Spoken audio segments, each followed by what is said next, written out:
안녕하십니까. 마음치 행복도량 대구 구룡사주지 도일입니다. 지난 시간에 제가 연기법에 대해서 말씀을 드렸는데 연기법이라는 게 참 어려운 겁니다.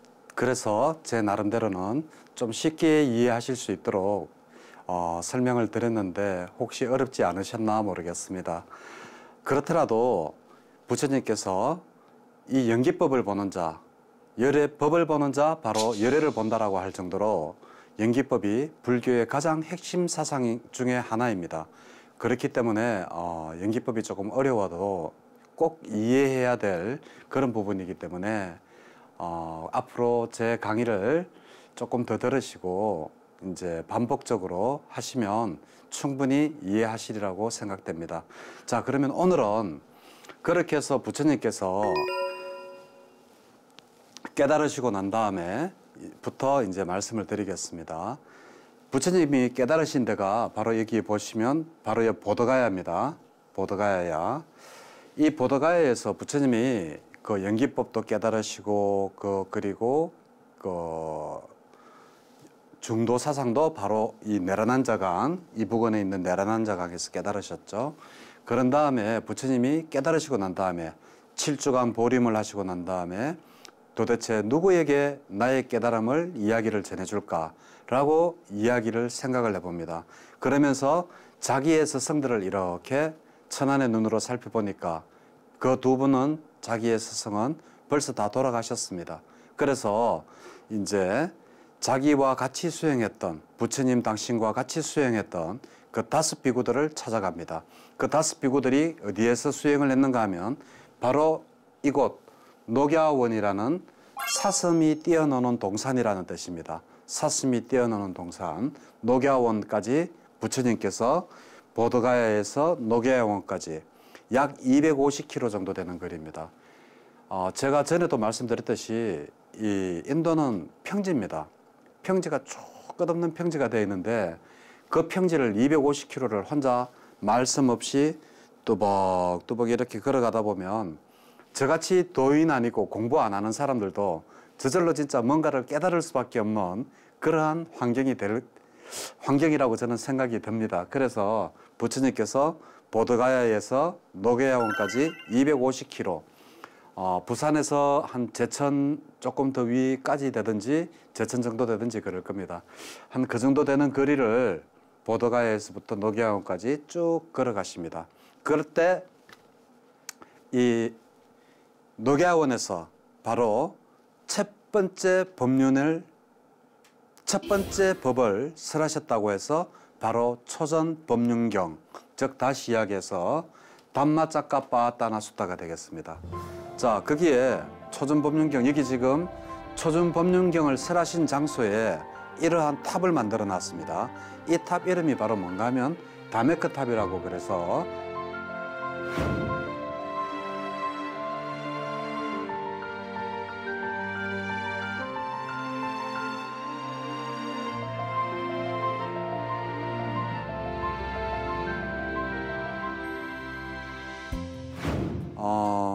근데 여기에 경전에 보면 또 재밌는 게 있습니다.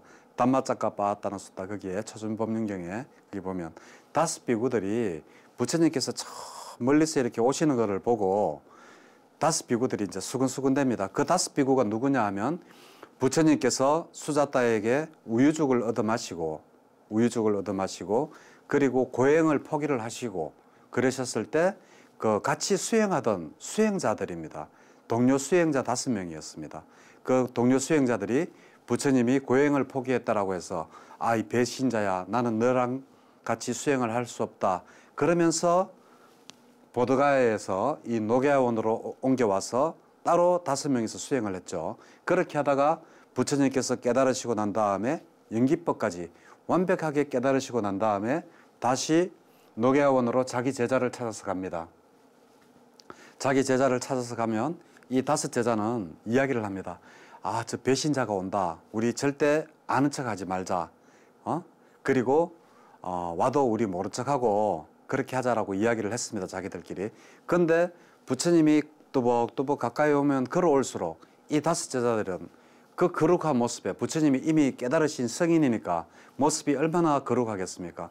그러한 거룩한 모습을 보고 자기들도 모르게 가서 이렇게 물을 떠와서 발을 씻기고 허리를 굽혀서 합장을 하고 인사를 하고 이렇게 되는 그러한 장면이 나옵니다.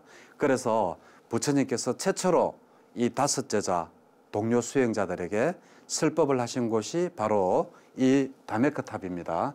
사르나트라고 있습니다. 사르나트라 인도의 녹야원이라고 되어 있지만 여기가 사르나트입니다. 현 지명은 사르나트고 보드가야에서 이 녹야원까지 약 한 250km 정도 혼자서 부처님께서 이 제자를 찾아가서 자 최초로 설하신 탑 다메크탑. 자 그리고 이 다메크탑 앞쪽에 보면 바로 꾸띠라 그래서 이렇게 사람들이 이렇게 살 수 있는 지평체들이 있죠. 이러한 것들을 보고 꾸띠라 그럽니다. 율장에 보면 꾸띠를 짓는데도 거기 제한을 둡니다. 가로 몇 메다, 세로 몇 메다 이상의 꾸띠를 짓지 마라. 이제 그래서 율장에 보면 가로 몇 메다, 세로 몇 메다 그런 것도 나오고 하여튼 그렇습니다. 그런데 이 다메크탑 초전법륜경을 설하신 이 바로 앞에 이러한 많은 꾸띠들이 끝없 쭉 길을 이어져 있습니다. 그만큼 많은 수행자들이 그때 그곳에서 살았다는 이야기가 되겠죠. 그럴 정도로 꾸띠가 많았습니다. 이 꾸띠는 자그마한 그냥 방 한 칸 정도의 집이라고 보면 됩니다. 그 안에서 이제 수행을 하고 부처님 말씀을 듣고 또 수행을 하고 이제 그렇게 하는 머무는 거처 그거를 보고 바로 꾸띠라고 합니다. 꾸띠. 그래서 아까 조금 전에 제가 말씀드렸던 이 다메크탑 바로 앞쪽에 바로 이러한 꾸띠가 쭉 이어져 있다라는 것을 알 수 있습니다. 그리고 꾸띠 바로 뒤쪽에 보면 뭐가 있는가 하면 바로 간다 꾸띠라 그럽니다. 이 간다라는 말이 뭔가 하면 향기가 난다는 뜻입니다. 향기, 어떠한 향기냐? 바로 부처님의 향기가 난다고 해서 그래서 간다 꾸띠라 그럽니다. 그리고 이거를 한문으로는 열애향실이라고 그럽니다. 열애의 향기가 나는 방이다.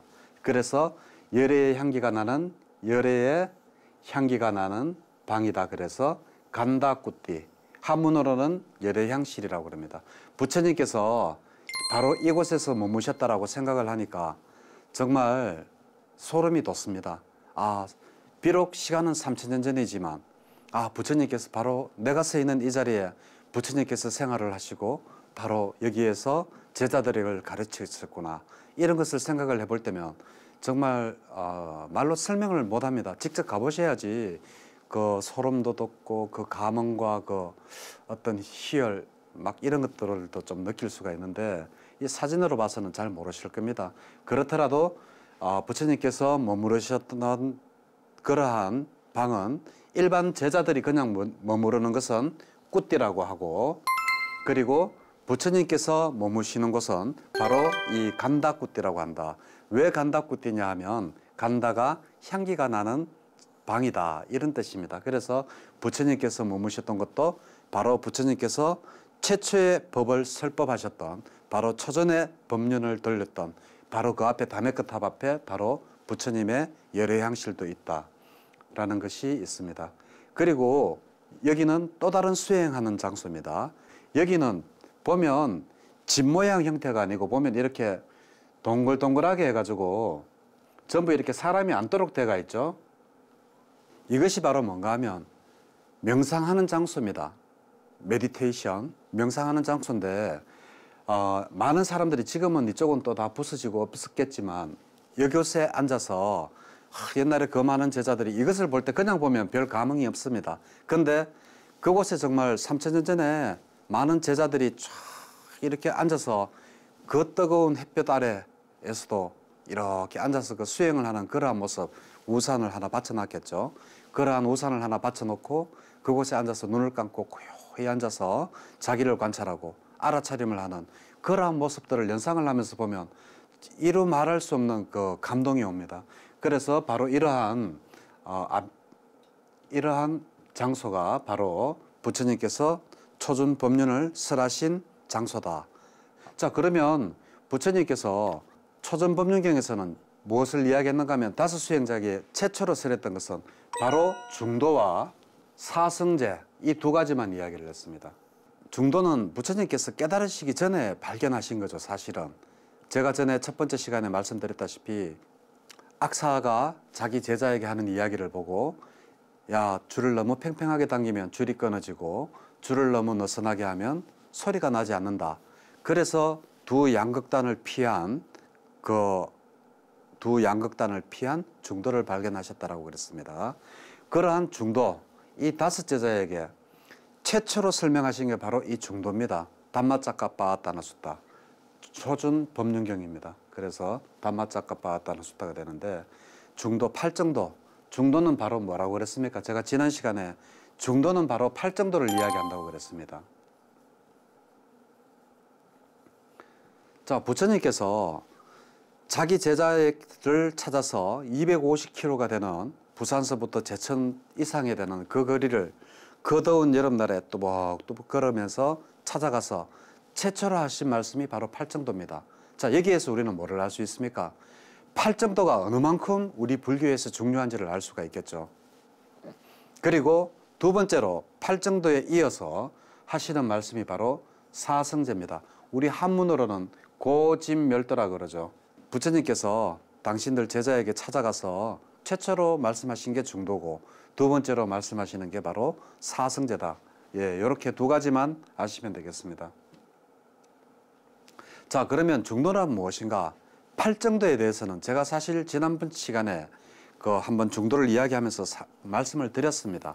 그렇더라도 또 한 번 더 말씀을 드리겠습니다. 왜? 부처님께서 자기 제자들에게 찾아가서 최초로 말씀하실 때 바로 팔정도를 이야기했기 때문입니다. 그 정도로 팔정도는 중요합니다. 팔정도란 무엇인가? 우리 쉽게 이야기하면 정견, 바르게 이해하고 정사유, 바르게 생각하고 정어, 바르게 말하고 그리고 정업, 바르게 행동하고 그리고 정명, 바른 직업을 가지고 살아가고 그리고 정정진, 바르게 한 번이 아니라 꾸준하게 노력을 하고 그리고 정령과 정정 이렇게 있다라고 그랬습니다. 자, 이 팔정도를 제자들에게 이야기를 하시면서 이 중도에 대해서 굉장히 중요하게 말씀을 하셨습니다. 그리고 이 순서에 관해 가지고도 굉장히 중요합니다. 예, 대부분의 사람들은 중도 그러면 그냥 그 순서대로 생각하지 않고 외워도 된다라고 생각하는 사람들이 많습니다. 심지어는 그거에 무슨 상관이 있느냐고 하는 사람들도 있습니다만은 아닙니다. 경전에 보면 부처님께서 우리가 바르게 정견을 했을 때만이 바르게 정사유를 할 수 있다. 제가 지난번에 비유까지 들었죠. 비 오는 날 바람에 비닐이 이렇게 펄럭이는 것을 보고 정견을 제때 못했으면 그걸 귀신이라고 착각을 하면 말까지 엄마야 귀신이네라고 잘못하면 됩니다. 이렇듯이 정견을 했을 때만이 우리가 바르게 생각할 수 있고 바르게 생각했을 때만이 바른 말을 할 수 있고 바른 말을 할 때 우리가 바른 행동까지 할 수 있다는 겁니다. 그래서 이 순서가 팔정도의 순서가 굉장히 중요합니다. 부처님께서 당신 제자에게 첫 번째 이야기할 만큼 중요한데 그것이 바로 정견입니다. 우리가 정견이 잘못되면 정사유 절대 할 수 없습니다. 정사유 절대 할 수 없고 정어 바르게 말하고 그럼 부처님께서 왜 이렇게 이야기를 했을까요? 바로 이렇게 살아갈 때 바로 너희들이 깨달음으로 가는 지름길이다. 깨달을 수 있다라고 해서 그래서 이게 바로 사성제의 또 고진멸도에서 도가 바로 이 중도를 또 이야기를 합니다. 그래서 부처님 말씀은 이게 이렇게 보면 중복되고 제가 지난 시간에도 말씀드렸지만 불교 그렇게 어려울 것도 없습니다. 부처님은 40년 동안 끊임없이 사성제 팔정도 37조도품 그리고 윗바사나 사마타 이 정도를 만나는 사람마다 그 사람 근기에 맞춰서 다르게 설명했을 뿐이지 내용은 보면 전부 다 고진멸도요, 사성제요, 삼법인이요 그렇습니다. 그래서 그것 가지고 40년을 이야기를 하셨습니다. 자, 그리고 이 정명, 이 바른 직업을 갖고 살아가는 겁니다. 자, 또 하나 중요한 게 이 정정진입니다. 바로 정견부터 해가지고 정사유 그리고 생각을 바르게 하고 바른 말을 하고 바른 행동을 하고 그리고 바른 직업을 갖고 살아가는 것을 꾸준하게 하라. 예, 정정진. 한 번만 하지 말고 여러 번 하라는 이야기입니다. 그래 이렇게 여러 번 하는데 이 정정진은 앞에 이 5가지를 꾸준히 하라는 말도 됩니다. 꾸준히 한 번만 하지 말고 꾸준하게 노력하라는 말도 되지만 그 뒤에 나오는 정념과 정정, 정념이라 하는 게 다른 말로는 윗바사나입니다.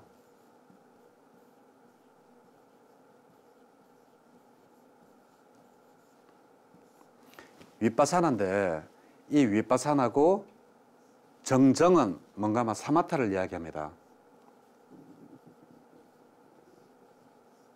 사마타를 이야기하는데 이 윗바사나와 사마타를 꾸준하게 위에 5가지를 꾸준하게 하라는 이야기도 되지만 이 정념과 윗바사나와 사마타 수행을 꾸준하게 하라는 것도 됩니다. 그래서 이 정정진이 여기에 들어가는 것은 수행과 아마 생활 방편을 2개로 나눠서 둘 다 중요하게 한 번에 말고 꾸준하게 정진을 하라고 그래서 여기에다 중간에 넣지 않았나 이렇게 생각을 해봅니다. 만약에 이 정정진을 제일 끝에 넣었더라면 우리가 살아가는 이 생활과 수행이 분리가 되지가 않지 않습니까? 근데 정정진을 꾸준하게 하되 요 생활하는 것과 수행과 이렇게 나누어서 중간에다 이어 놓으니까 둘 다 꾸준하게 하라는 이러한 뜻이 된다라고 생각을 합니다. 그냥 수행에 윗바사나가 좋은 이유가 그냥 수행의 단계별로 이렇게 차근차근 밟아 나가다 보면 우리도 언젠가는 깨달을 수 있다는 게 바로 부처님의 그 가르침입니다. 갑자기 깨닫는다. 그것은 정말 힘듭니다. 근데 깨닫는 데에도 2가지가 있다는 것은 아시죠? 그거는 나중에 제가 또 설명을 드리겠습니다. 이 사성제에 바로 나옵니다. 이 부처님께서 처음에 그 5제자분을 만나서 이제 바로 최초로 설법을 하신 것이 바로 중도라고 말씀드렸습니다. 중도는 바로 팔정도고 팔정도에 관해서 말씀을 드렸고 그 다음에 제자들에게 말하는 게 바로 사성제입니다. 사성제는 4가지 성스러운 진리입니다. 뭐가 바로 4가지 성스러운 진리냐? 괴로움의 성스러운 진리입니다. 첫 번째가 이걸 보고 고성제라고 하고 두 번째가 괴로움이 일어나는 성스러운 진리입니다. 즉 다시 말해서 원인이 뭐냐 이겁니다. 원인이. 그리고 괴로움이 소멸한 성스러운 진리. 자 그러면 이 괴로움이 소멸됐을 때는 어떠한 상태냐. 그리고 괴로움을 소멸로 인도하는 성스러운 진리. 이것이 바로 도성제. 그래서 고집멸도. 제가 처음에 스님 되고 나서 사성제 외울 때 그냥 고집멸도 이렇게 외웠습니다. 고집멸도. 그러고 나서 이제 그냥 이렇게 했지. 집이 이게 원인이 되는 괴로움이 일어나는 성스러운 진리라든지 이렇게 쉽게 풀어서 설명을 했더라면 좀 더 쉬웠을 텐데 자 그러면 괴로움의 성스러운 진리는 도대체 뭔가를 한번 보겠습니다. 태어남도 고통이요. 그러니까 늙음도 고통, 그리고 병듦도 고통, 죽음도 고통, 생로병사가 바로 고통이라고 그랬습니다. 이 4번까지는 생로병사를 이야기합니다. 그리고 5번째, 6번째, 7번째까지는 뭔가 하면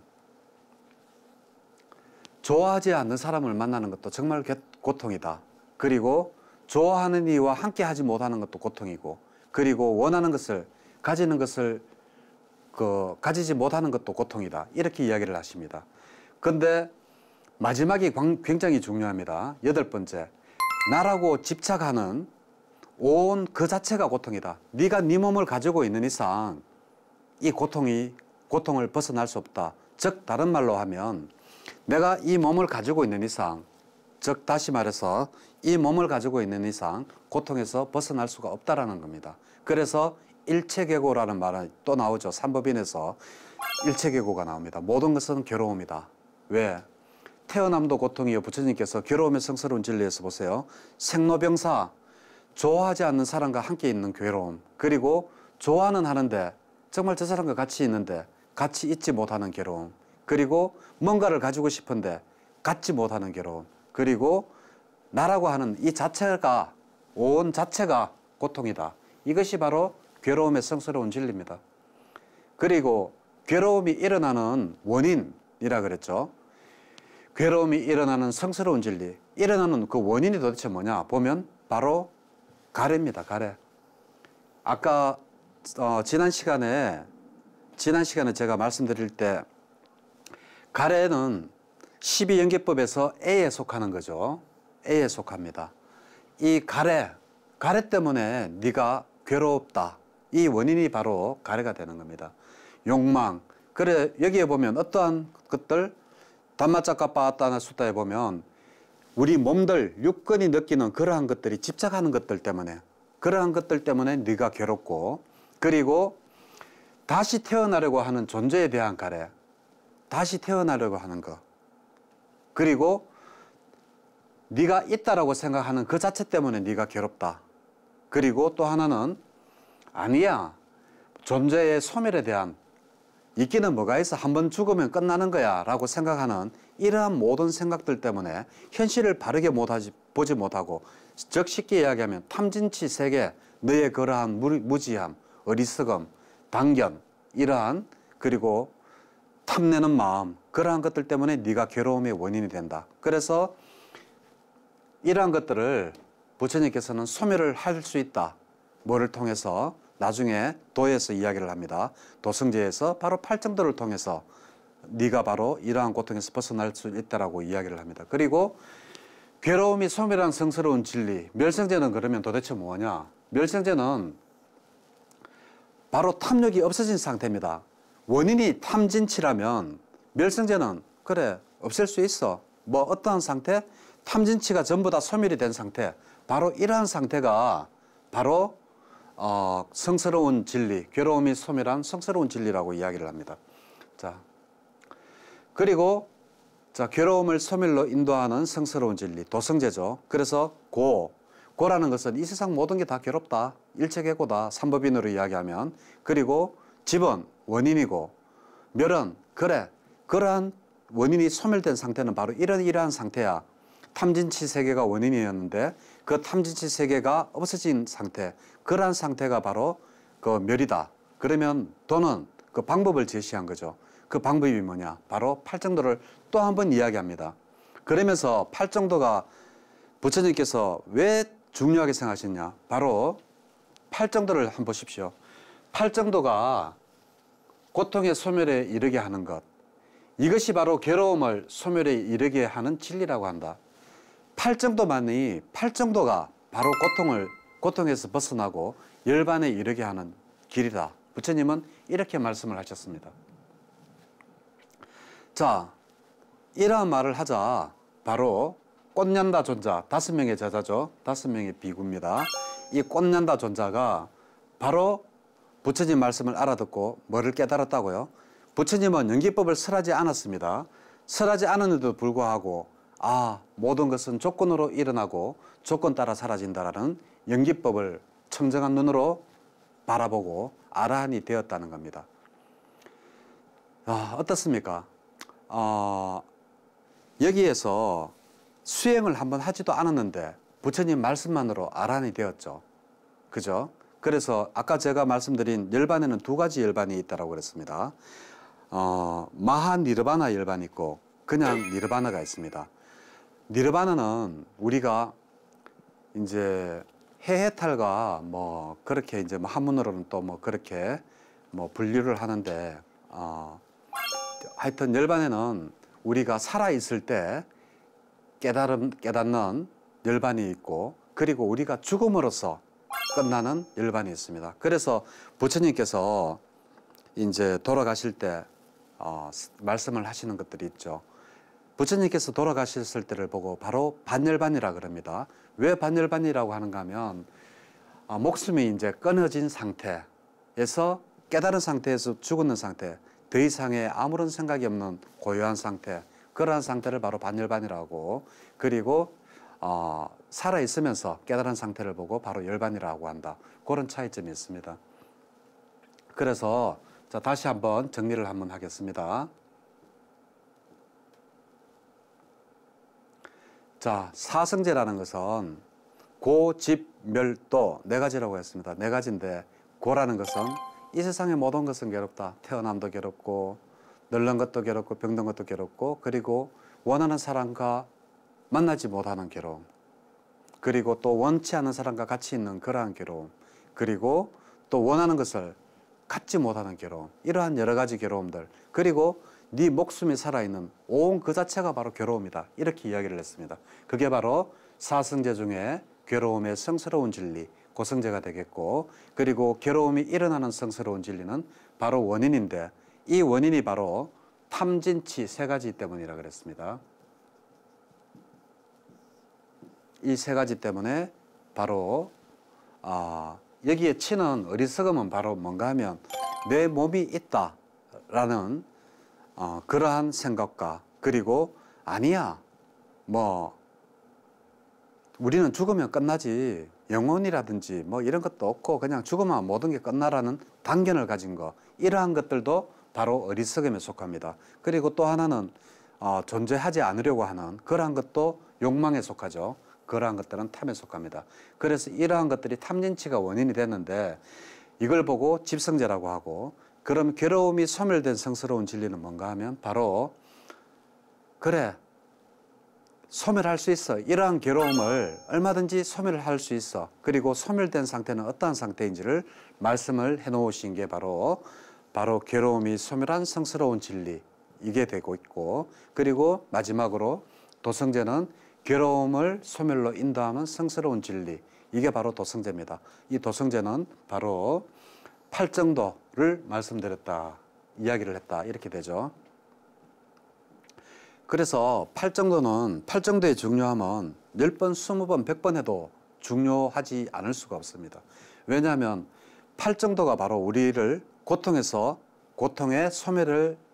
소멸에 이르게 하는 방법이기 때문에 그렇습니다. 그래서 팔정도에 대한 설명은 아까 번에 제가 말씀을 드렸고 5비구 중에서 꼰단냐라는 이 존자가 바로 부처님의 바로 중도와 그리고 사성제 이 두 가지 설법을 듣고 바로 연기법을 깨달아서 아라한이 되었다. 이렇게 되어 가지고 있습니다. 그래서 꽃난다 존자가 바로 깨달음을 얻고 난 다음에 바로 이름을 냔냐 꽃난다라고 해서 바로 깨달은 자다. 깨달은 꽃난다라고 부처님이 바로 부릅니다. 그래서 냔냐 꽃난다라고 합니다. 자, 그리고 초전법륜경에 오늘 결론을 말씀드리겠습니다. 이것이 바로 그 팔정도의 형태죠. 팔정도 모양입니다. 이러한 모든 모습들을 곳곳에서 볼 수 있습니다. 팔정도가 그만큼 중요하기 때문입니다. 그리고 오늘 제가 말씀드린 담마짝과 빠따나 숫다는 왜 중요한가? 부처님께서 깨달으시고 당신께서 깨달으신 최초의 것을 5제자에게 말씀하셨기 때문입니다.